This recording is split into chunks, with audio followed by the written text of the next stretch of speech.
Aujourd'hui, c'est Otaku Sataka Sakuragumi.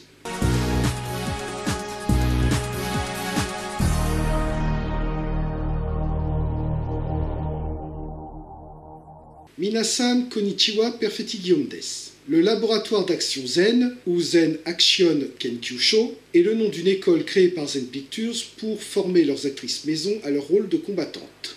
C'est également le nom d'un de leurs sous-labels qui devait regrouper des films mettant en vedette les actrices formées à cette école et dont les scénarios étaient basés sur des idées venant de ces dernières. Vous avouerez qu'un tel concept a un certain potentiel, mais est-ce que le résultat est à la hauteur?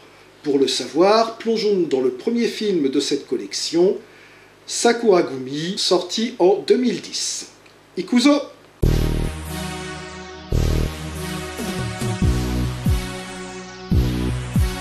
Le film débute dans une forêt du futur où la princesse Shion joue à chat avec une dominatrice. Elles sont rapidement rejointes par les deux sœurs de la dominatrice et par la garde du corps de Shion, Tsubaki, qui est une toka, littéralement fleur de combat. D'ailleurs, Shion et Tsubaki sont des noms japonais de fleurs, respectivement Aster et Camélia. Les cinq commencent donc à s'affronter. Stop! Qui a forgé ces épées? Salvador Dali? C'est quoi ces épées en caoutchouc, bon sang? Gaong, gaong, gaong, gaong. Et vous n'allez pas me faire croire qu'ils n'avaient pas mieux comme épée en stock, parce que dans les plans rapprochés, elles sont des épées normales. Alors pourquoi elles les utilisent pas dans les combats? De toute façon, ce premier combat tourne court, puisque deux des trois dominatrices se téléportent dans le passé, tandis que l'aînée, Maki, distrait nos deux héroïnes à l'aide d'un lance-flamme nanarde avant de se téléporter à son tour dans le passé. Tsubaki, ikuwa yo. 2012年に Peu après, dans le passé, qui est en fait notre présent, nous faisons connaissance avec les trois autres héroïnes du film, trois écolières revenant de leur entraînement de kendo, et parmi lesquelles on reconnaît Ayakatsuji, la mascotte de Zen Pictures dont je vous avais déjà parlé. Autant vous le dire tout de suite, ces trois personnages sont les plus vides du film. Elles n'ont aucune personnalité, aucune alchimie, n'interagissent pratiquement jamais, à part un peu au début et un peu à la fin. En fait, on a l'impression que le scénario avait prévu un seul personnage, et qu'ils en ont fait un trio uniquement pour pouvoir caser leurs 8 actrices. Et c'est vrai qu'avec un seul personnage au lieu de 3, le scénario aurait été exactement le même, sauf qu'on aurait pu beaucoup mieux développer ce personnage.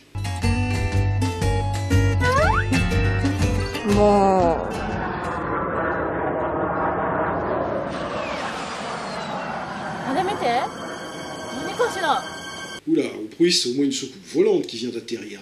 Ah non, juste un petit bijou minuscule. Ah si, c'est peut-être une soucoupe volante, regardez, il y a une fourmi qui en descend. Leur programme spatial semble bien plus avancé qu'on ne le soupçonnait. À peine les trois mousquetaires ont-elles récupéré ce bijou que les deux tiers des dominatrices du futur débarquent à sa recherche. Devinant à leur tenue que ce sont les méchantes de l'histoire, les trois mousquetaires prétendent ne pas avoir vu l'objet de leur recherche et décident de s'en aller. 私の直感があいつらに石を渡すなって言ってるの。私も同感。あいつら多分悪人だわ。Elles vous entendent, hein, vous êtes à même pas 1 mètre de distance. Du coup, tu m'étonnes que les deux sœurs ne les croient pas quand elles prétendent ne pas savoir où est leur bijou, tiens. Tu veux du sel avec? Heureusement, Tsubaki débarque à son tour du futur pour venir à leur secours, et c'est reparti pour un combat avec des épées en mousse. Sauf que cette fois, ils prennent même pas la peine de les remplacer par des vrais pour les plans rapprochés. Ah si, autant pour moi. En fait, ça doit être des épées magiques, elles se transforment en caoutchouc pendant les combats pour éviter de blesser les gens. De toute façon, ce combat-là aussi va tourner court, puisque l'une des deux sœurs SM prend les trois mousquetaires en otage.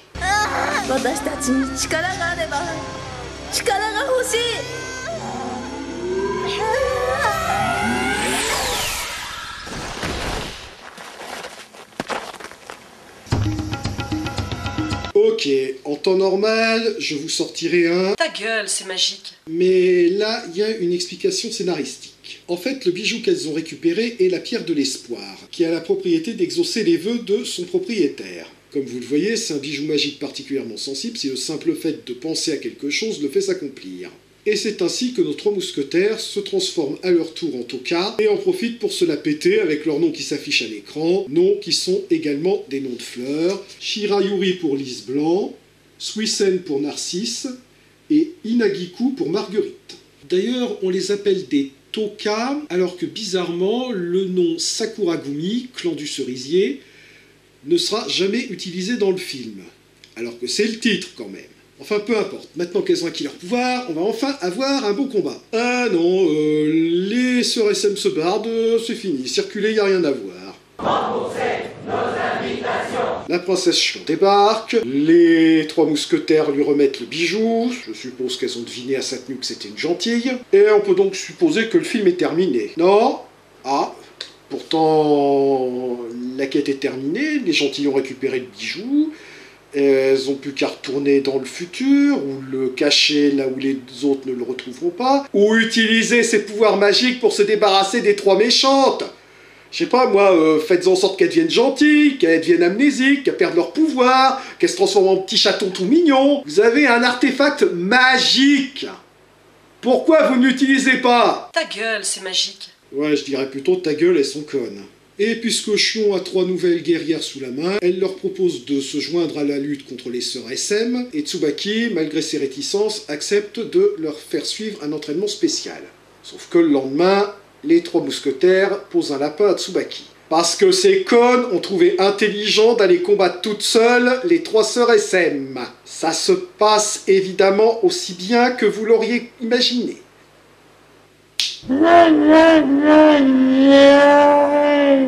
Débarquant à leur secours, Tsubaki utilise ses pouvoirs magiques pour les téléporter en lieu sûr.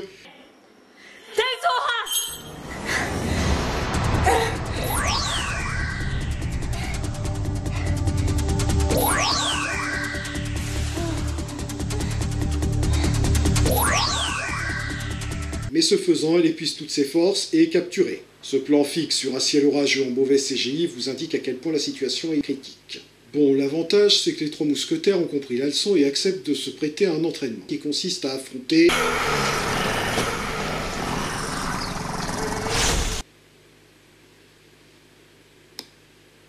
Que diable est-ce donc que ceci? Je veux dire, des serpents factices. Chez Zen Pictures, j'en ai vu. Et j'en verrai sûrement encore beaucoup. Mais pire que ça, jamais. Ouais, regardez, par moments, on voit carrément l'acteur à l'intérieur qui le manipule. Ou alors c'est son dernier repas qu'il n'a pas fini de digérer. Oh mon Dieu, il a avalé le caméraman. Et ses épées, oh mon Dieu, ses épées. Ayaka, pourquoi? Celles avec lesquelles tu jouais quand t'avais 12 ans étaient plus réalistes. Ouais, c'est ça, profitez-en pour nous montrer les culottes des héroïnes. Au moins, elles sont plus réalistes que le serpent. Et puis au bout d'un moment, elles en ont marre et elles décident de dégommer le serpent à coups de...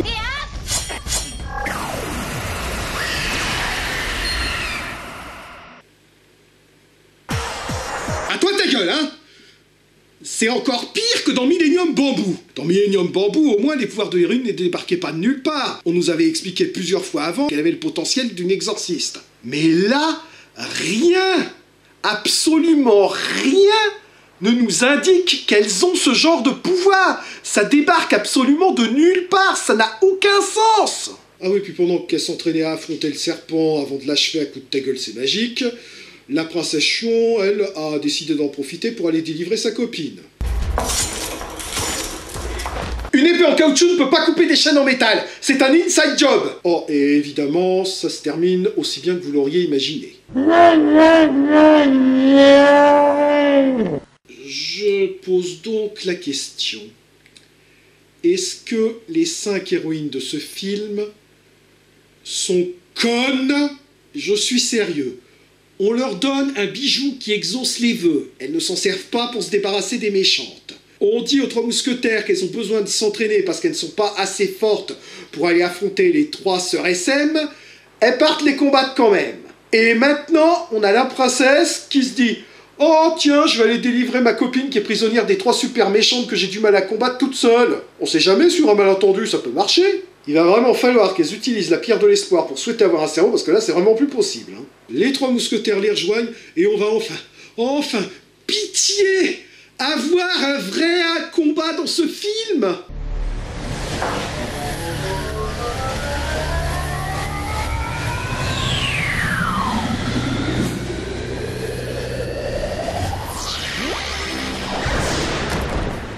Ah non, fausse alerte, la princesse décide de se téléporter avec les trois sœurs SM dans un vieil entrepôt, entouré d'une barrière pour les empêcher de s'enfuir. Remboursez nos invitations. Non mais c'est vrai quoi, on va quand même pas mettre des scènes d'action dans un film d'action. Évidemment, les trois sœurs sont pas contentes, et comme la princesse est la seule à pouvoir les faire sortir, elle décide de la torturer à coups de filtre Photoshop. Mais c'est pas grave, puisque les trois mousquetaires et Tsubaki unissent leurs pouvoirs pour les délivrer.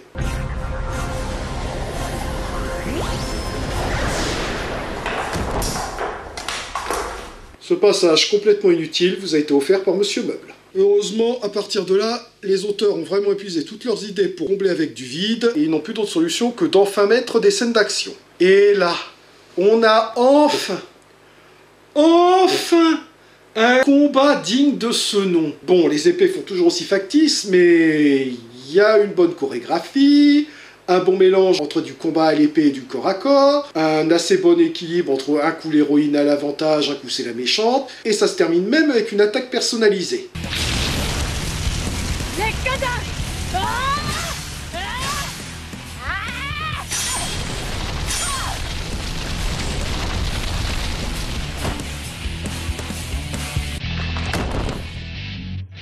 Alléluia, c'est un miracle!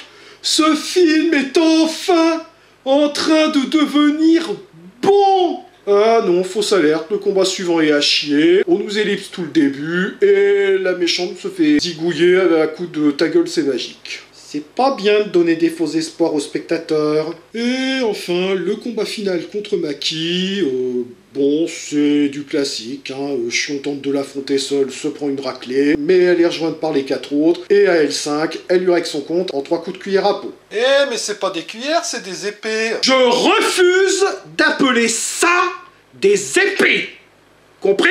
C'est tous pour un lorsque l'on est mousquetaire.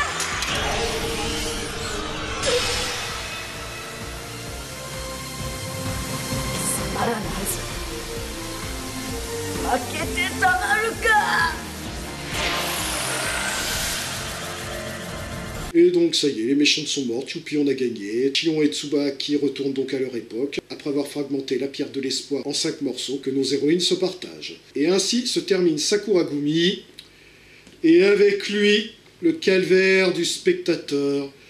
Parce qu'il faut bien le dire, ce film est quand même mauvais. Je veux dire, ce film était censé mettre en valeur les aptitudes au combat de ces 8 actrices principales.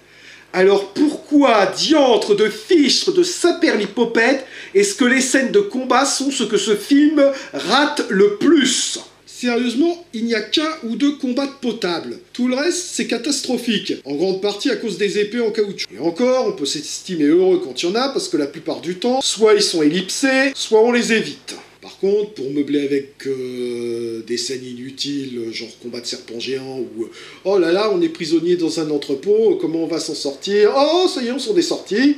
Là, il y a du monde, hein. Sans parler des héroïnes qui ont clairement mis leur cerveau en grève, vu qu'elles passent leur temps à prendre les mauvaises décisions au mauvais moment. Déjà pas terrible sur le fond, le film en rajoute une couche en ratant aussi la forme, avec les épées en caoutchouc et un serpent grotesque.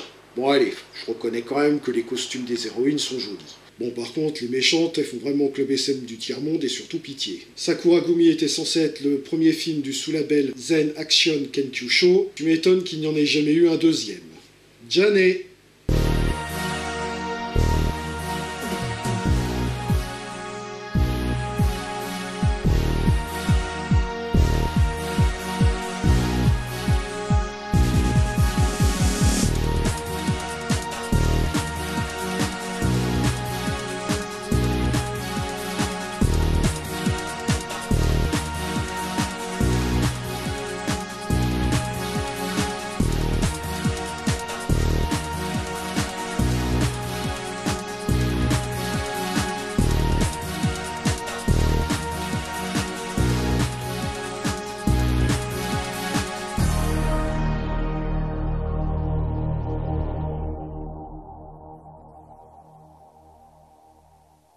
Oh, Ayaka, pourquoi?